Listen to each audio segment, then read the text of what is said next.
Alors, première question, que représente la flèche notée UPN sur le schéma numéro 1? Eh bien, la flèche UPN représente la tension électrique, c'est-à-dire la différence de potentiel entre le point P et le point N. C'est la tension électrique qui est délivrée par le générateur. C'est la tension électrique aux bornes du générateur. Question suivante. Les électrons ont-ils plus d'énergie lorsqu'ils sont en N ou lorsqu'ils sont en P?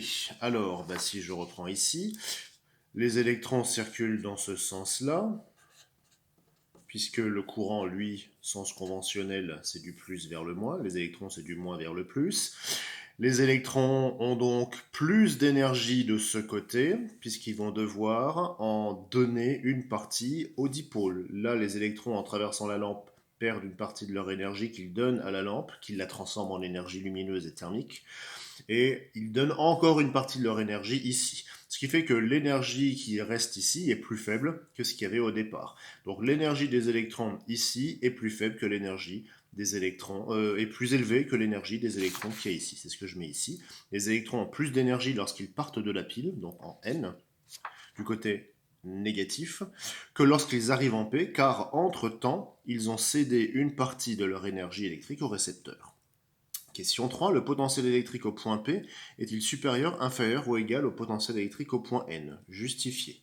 Alors, le potentiel électrique en P ou en N? Eh bien, en P, c'est là que les électrons ont le moins d'énergie. C'est donc là que le potentiel est le plus élevé électrique.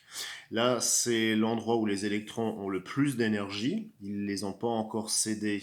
Ils l'ont pas encore cédé au dipôle. C'est donc là que le potentiel électrique est le plus faible. Plus le potentiel électrique est élevé, plus l'énergie des électrons est faible. C'est ce que j'ai précisé ici.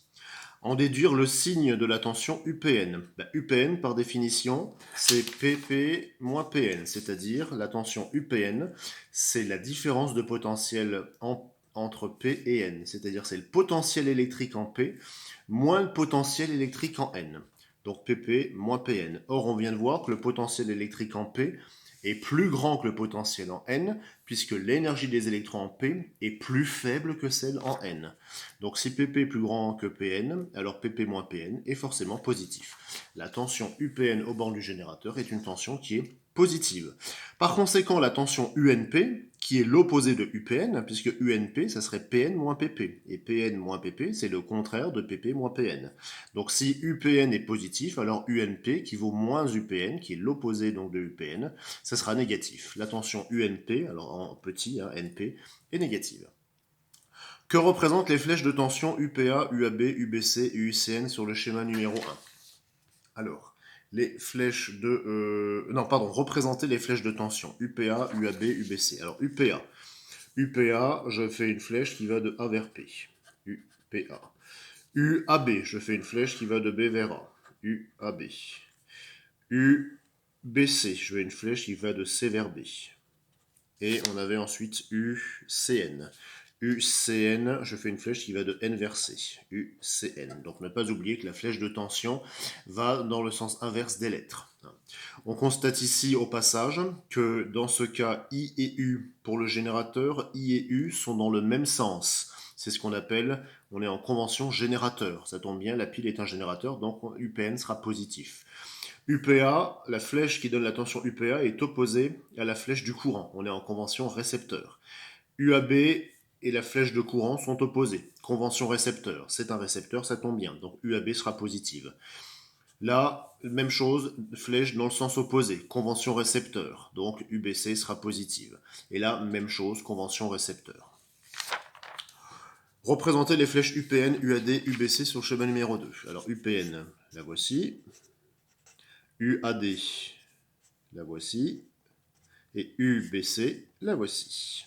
Voilà donc les trois flèches de tension. Quelles sont les valeurs des tensions parmi celles représentées qui sont égales à 0? Justifiées. Il y a les tensions égales à 0, ce sont toutes les tensions pour lesquelles toutes les tensions en bande d'un fil. Par exemple, UPA et UCN. Ces deux tensions-là, UPA et UCN, sont des tensions nulles. Si on branchait un voltmètre entre ces deux points, le voltmètre afficherait 0. Si on branche un voltmètre entre ces deux points, le voltmètre afficherait 0. Pourquoi? Eh bien, UPA, c'est le potentiel en P moins le potentiel en A. Or, les électrons n'ont pas changé d'énergie en parcourant le fil. Donc, c'est les mêmes potentiels. Si les électrons ont la même énergie, c'est qu'on a le même potentiel. Donc, la différence de potentiel vaut 0. Même remarque ici. Les électrons ont leur énergie qui ne change quasiment pas lorsqu'ils se déplacent le long d'un fil. Donc c'est UPA et UCN, c'est-à-dire les tensions aux bornes d'un fil. Là, les tensions sont nulles.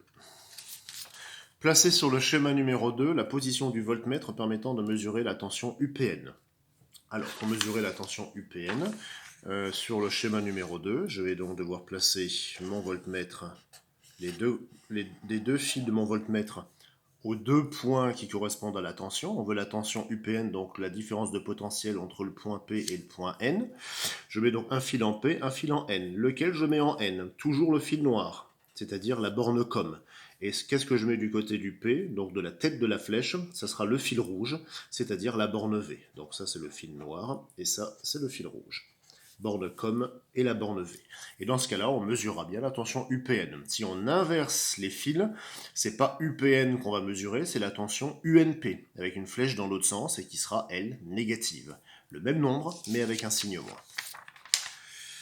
Sur le schéma numéro 1, comparer UPN à la somme UPA plus UAB plus UBC plus UCN. Alors ça nécessite de faire des mesures. Vous avez fait des mesures au travers de l'animation que je vous avais proposée.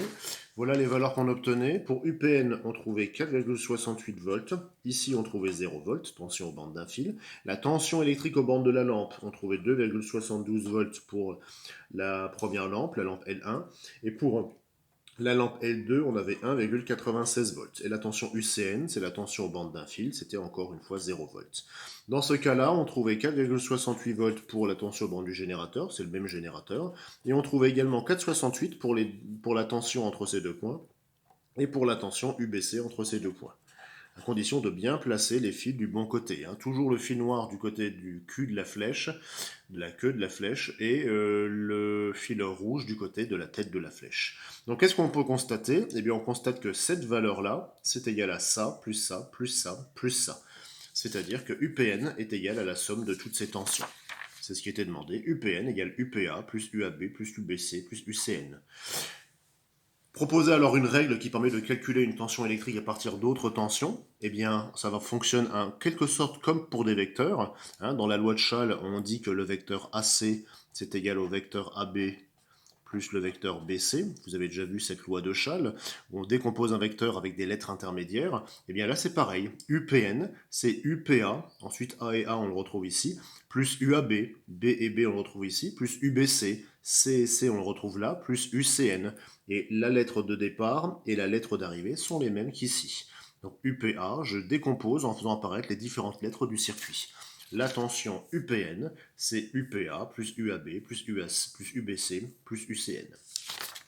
Ça fonctionne comme pour la loi de Schall pour les vecteurs.